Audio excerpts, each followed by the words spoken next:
YCP party పని అయిపోయింది. పార్టీలో ఎవరు రావట్లేదు. జగన్మోహన్ రెడ్డి వెంట ఎవరు నడిచేందుకు ముందుకు రావట్లేదు. కార్యకర్తలు వదిలి వెళ్ళిపోతున్నారు, నాయకులు వెళ్ళిపోతున్నారు అని బాగా విమర్శలు వస్తున్నాయి కదా, దాని గురించి ఏమంటారు మీరు?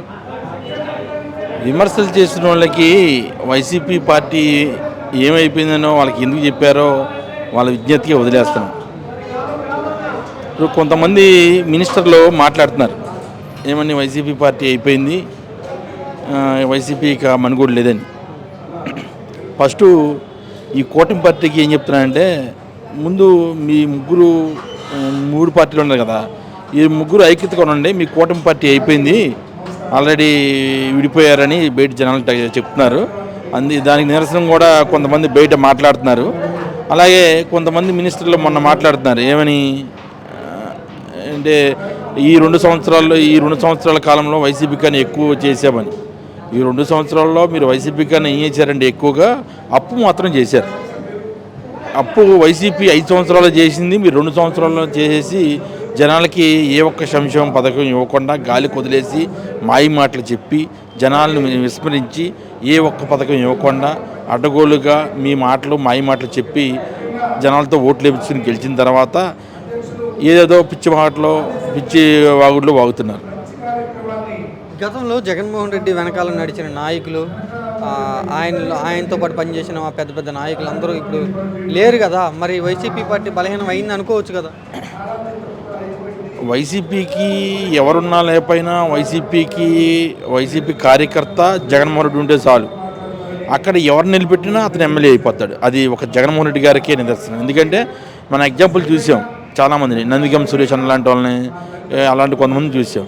ఏంటంటే ఒక జగన్మోహన్ రెడ్డి గారు ఆయన బాణం వదిలితే చాలు, జగన్మోహన్ రెడ్డి గారు పలానా వాళ్ళని పంపించామంటే అది చిన్న కార్యకర్త అయినా ఎమ్మెల్యే అవుతాడు, సాధారణ నాయకుడైనా ఎంపీ అవుతాడు. దాని నిదర్శనం.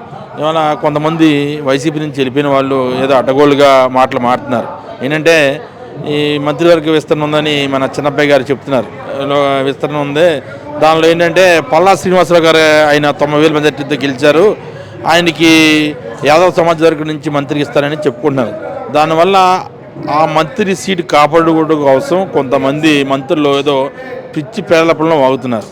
అది మేము మాట్లాడితే మా పార్టీ నుంచి వెళ్ళిపోయారు కాబట్టి మీలాగా పిచ్చి మాటలో మేము మాట్లాడలేము. ఎందుకంటే వైసీపీలో ఎలాగుందో, టీడీపీలో వెళ్ళినాక మీకు ఎలాగుందో మేము విజ్ఞప్తిగా వదిలేస్తున్నాం.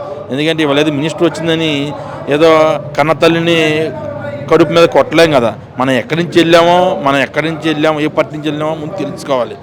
ఏదో ఇవాళ మంత్రివర్గ విస్తరణ ఉంది, పల్లా శ్రీనివాసరావు గారి పేరు వచ్చేసింది, ఈ మంత్రి కాపాడుకోవాలంటే మనం ఏదో ఒకటి వైసీపీని విమర్శిస్తే చాలు అనుకుంటే రేపొద్దున 29లో ఏం జరిగిద్దో ఒకసారి అది కూడా మీరు ఆలోచించుకోవాలని చెప్తున్నాను. ఏమంటారు 29 నాటికి వైసీపీ పార్టీ మళ్ళీ అధికారంలోకి వచ్చే అవకాశం ఉందా? 29లో డంకాపలంగా జగన్మోహన్ రెడ్డి గారు ఒంటరిగా పోటీ చేసి 165 సీట్లు పైచిలుకు స్థానాలతో జగన్మోహన్ రెడ్డి గారు గెలుస్తారు.